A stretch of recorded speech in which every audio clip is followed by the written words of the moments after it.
Hi, Maisie. Hi, nice to meet you. Nice to meet you. How are you? I am okay. I'm okay. This is my first interview of the day, so you've got the best version of me.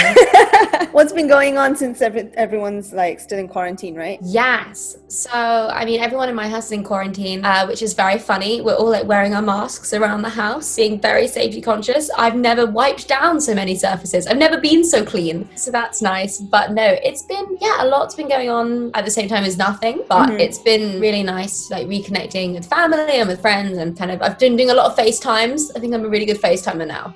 I'm a professional FaceTimer. Okay, well, congrats on the new single. Maybe don't. Thank you. It's with JP Sax, but what is the story behind it? Story behind it is we wrote it together. I've been a big fan of JP for a long time. I think he's incredible. I think he's one of the best songwriters in music right now. We've been friends for a while over Instagram friends. And then he was in London in March. He was playing a show here, and it was right before lockdown, so I went to the show. Then he was like, I have a day off tomorrow, and then I'm going to Paris in the evening. Do you want to maybe write a song together? And I was like, of course, I love you. Like, I would love to do that. So we got together in London with my friend Joe, who's also a producer, and we made Maybe Don't. And just really from talking about our experiences with relationships, with feelings, and what happens when you're scared of your feelings, and what JP called being a professional good thing ruiner. And I'm definitely a good thing ruiner. So we wrote this song kind of around that and around things that were happening in each other's lives, just from catching up and getting to know each other. And yeah, it became Maybe Don't. So you knew each other kind of before a collab was even talked about? Yeah, we were just like online friends before that. And then even we didn't explicitly discuss collabing. We just wanted to write a song together and see what happened. And then it just so happened that the song was really good, and then we both wanted to release it, and then now there it is. So it was written before everyone went into quarantine, but was it recorded before everyone went into quarantine? Yes. So we recorded like 90% of it. We recorded basically all of it on the day. All of the vocals you hear, me and JP on the day in like 4 hours, because we really didn't have them long. And then the production and the song got finished while we were in quarantine. So then there was lots of like sending versions and sending them back and sending notes. All done over quarantine. And what about the music video? I can tell you both are not in the same place, right? So that was definitely shot in quarantine. Yes, we were in fact in another place.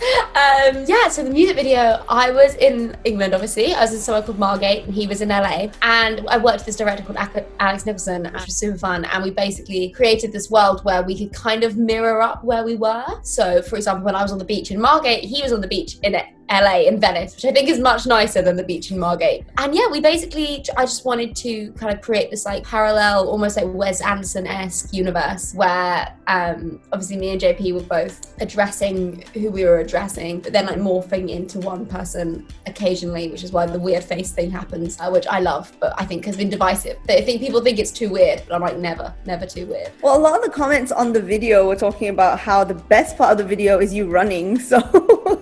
Listen, it turns out from watching that video, I can't run. And I've really lived 20 years thinking I could. Who's the real loser here? Me. No, I mean, yeah, the run isn't my finest moment. I'm prepared to admit that. But it was so much fun. And it was just me, like, they were like, okay, now you can run. And I was like, okay. And I just like ran full pelt. But yeah, very funny.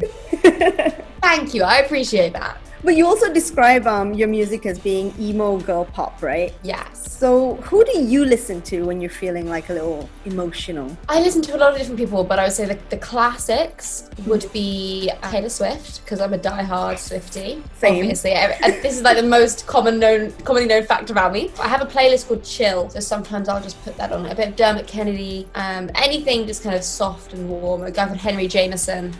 Yes, many people. You actually got noticed by Taylor Swift on Instagram, right? I did on Twitter.